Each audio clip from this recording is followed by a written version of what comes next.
La vida cotidiana en Lima, Perú. Entre los siglos XVIII y XIX. La vida cotidiana también es parte de la historia. La forma en que las personas vivían, trabajaban, se relacionaban y experimentaban el día a día en diferentes épocas y sociedades nos brinda información valiosa sobre su cultura, valores, creencias y cambios sociales. Estudiar la vida cotidiana implica analizar aspectos como la alimentación, la vestimenta, las viviendas, las costumbres, el trabajo, las relaciones familiares, las actividades recreativas y muchas otras dimensiones de la vida diaria. Las pulperías. A medida que uno se alejaba de la plaza de armas de Lima, hacia el río o el campo, la atmósfera urbana se desvanecía gradualmente, y la bulliciosa multitud que solía poblar las calles daba paso a una tranquilidad serena. El trajín de la vida cotidiana parecía desvanecerse en las distancias, dejando un ambiente más sosegado y pacífico. A medida que se adentraba en los barrios periféricos, la cantidad de personas disminuía considerablemente. Sin embargo, no todo era silencio y soledad. En las esquinas de estos barrios se encontraban las pulperías, pequeñas tiendas que ofrecían diversos productos de primera necesidad. Estos establecimientos eran puntos de encuentro para los sirvientes de las casas vecinas, quienes acudían allí para realizar sus compras y al mismo tiempo aprovechaban la oportunidad para socializar. Dentro de las pulperías se podía apreciar una actividad animada. Los sirvientes, con sus canastos en mano, escogían cuidadosamente los productos que necesitaban para el hogar. Conversaban con los tenderos, intercambiando noticias y chismes del vecindario, mientras se ayudaban mutuamente en la elección de los mejores productos. Era un momento en el que las jerarquías sociales parecían desvanecerse y la camaradería reinaba entre ellos. Las pulperías se convirtieron en espacios donde la comunidad se encontraba, compartía y estrechaba lazos. Aunque pequeñas en tamaño, eran grandes en importancia para la vida social de aquellos barrios periféricos. En ese ambiente amigable y acogedor, se generaba un sentido de pertenencia y solidaridad, en el cual los sirvientes encontraban un refugio para su labor diaria, y también para satisfacer su necesidad de interacción humana. El puchero. Uno de los platos populares peruanos es el puchero, una comida sumamente compleja que, debido a la variedad de ingredientes que la componen, constituye por sí sola una comida completa. Para prepararlo, se coloca en una olla un trozo generoso de carne de vaca, seguido de carne de cerdo, carnero ahumado, coles, camotes, salchicha, patas de cerdo, yucas, maíz, bananas, membrillos, morcilla y garbanzos, todo ello sazonado con abundante sal. Luego, se vierte agua en la olla y se cuece a fuego lento durante 4 o 5 horas, permitiendo que esta amalgama de ingredientes animales y vegetales se convierta en una especie de masa confitada y perfumada. Una vez alcanzado el punto de cocción perfecto, el puchero está listo para ser presentado a los comensales. La chicha. La bebida nacional emblemática de la cultura peruana que acompaña a esta deliciosa comida es la chicha.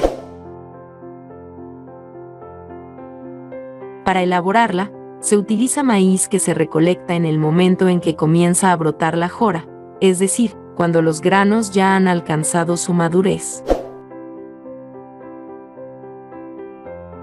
Después de molerlo, la jora se cuece en vasijas durante un periodo determinado de tiempo. Como resultado de este proceso de cocción, se obtiene un líquido que comienza a fermentar y se convierte en chicha. Esta bebida se comercializa en establecimientos conocidos como chicherías, donde se conserva en recipientes de barro barnizado o se sirve en vasos de vidrio. La iluminación pública. El 18 de enero de 1535 Francisco Pizarro fundó Lima. El militar español buscaba un lugar donde situar la capital de los territorios conquistados, y lo encontró en la confluencia de los ríos Rímac, Chillón y Lurín.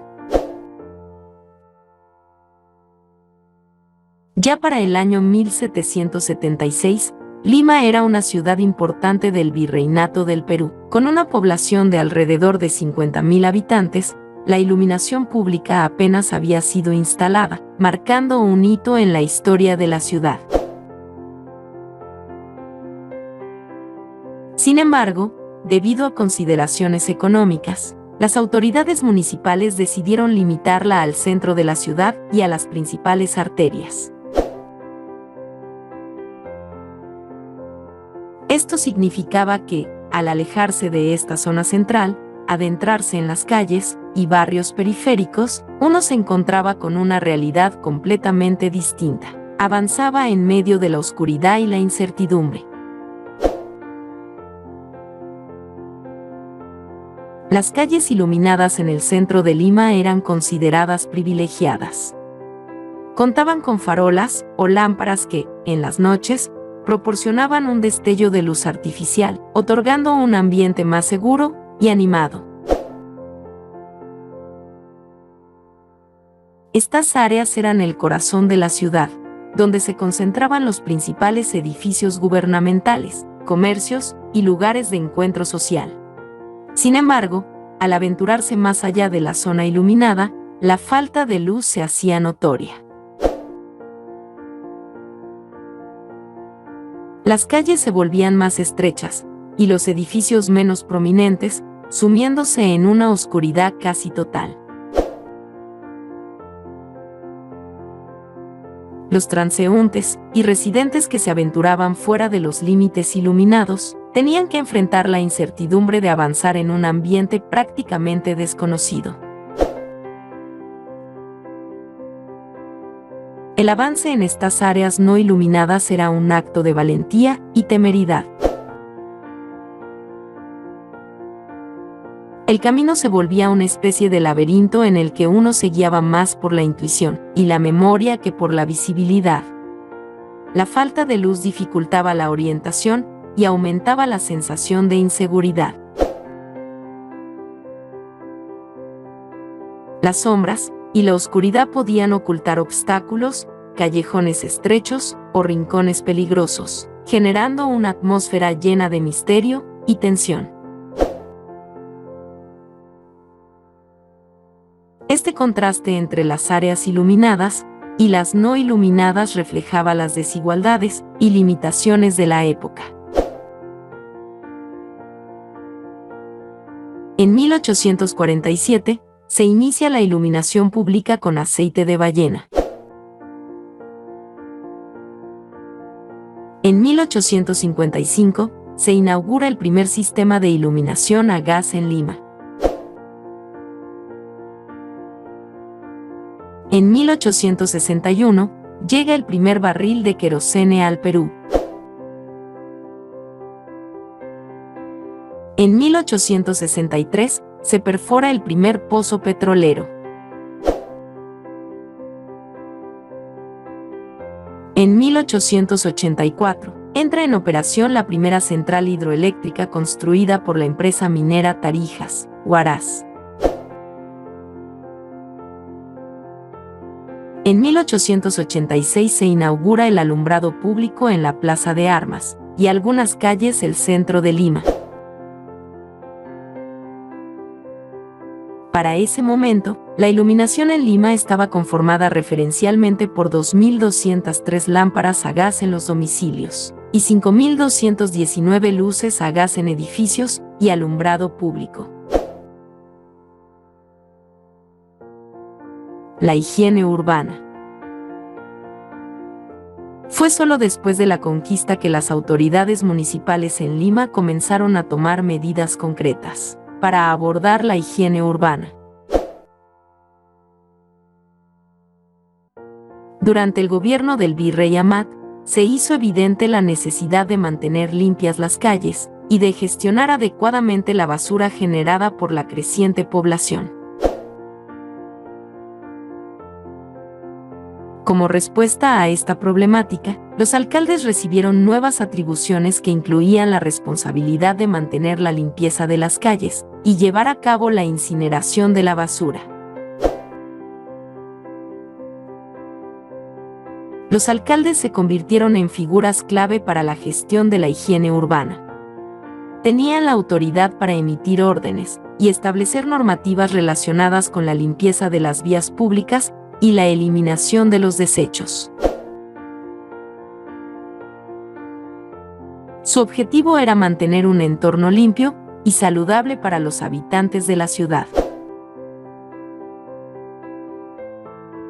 Sin embargo, los alcaldes no llevaban a cabo estas tareas por sí solos. Contaban con la asistencia de los encapotados, quienes eran los encargados de verificar que se cumplieran las órdenes emitidas por las autoridades municipales. Los encapotados eran vigilantes o inspectores que supervisaban el cumplimiento de las disposiciones en materia de higiene y se aseguraban de que las calles se mantuvieran limpias. Este enfoque en la higiene urbana reflejaba la creciente conciencia sobre la importancia de mantener un entorno limpio y saludable. La gestión de la basura y la limpieza de las calles eran consideradas responsabilidades cruciales para preservar la salud pública y prevenir la propagación de enfermedades. A medida que avanzaba el tiempo, las autoridades municipales fueron implementando nuevas medidas y tecnologías para abordar la higiene urbana de manera más eficiente. La introducción de sistemas de recolección de basura, la construcción de alcantarillado y el establecimiento de normativas más estrictas contribuyeron a mejorar las condiciones sanitarias de la ciudad y a brindar un entorno más habitable para los ciudadanos. La tapada limeña. La figura de la tapada limeña es un símbolo icónico y característico de la sociedad colonial en Lima. Este término se utilizaba para referirse a las mujeres limeñas que solían cubrirse con una capa o manto, dejando solo visible su rostro. Esta vestimenta era considerada elegante y distinguida, y se asociaba a las mujeres de alta sociedad. Los caballeros y las tapadas solían frecuentar las orillas del río Rímac, que atravesaba la ciudad de Lima. Estos espacios al aire libre ofrecían un ambiente propicio para pasear y socializar, y eran lugares populares para encuentros románticos y citas galantes.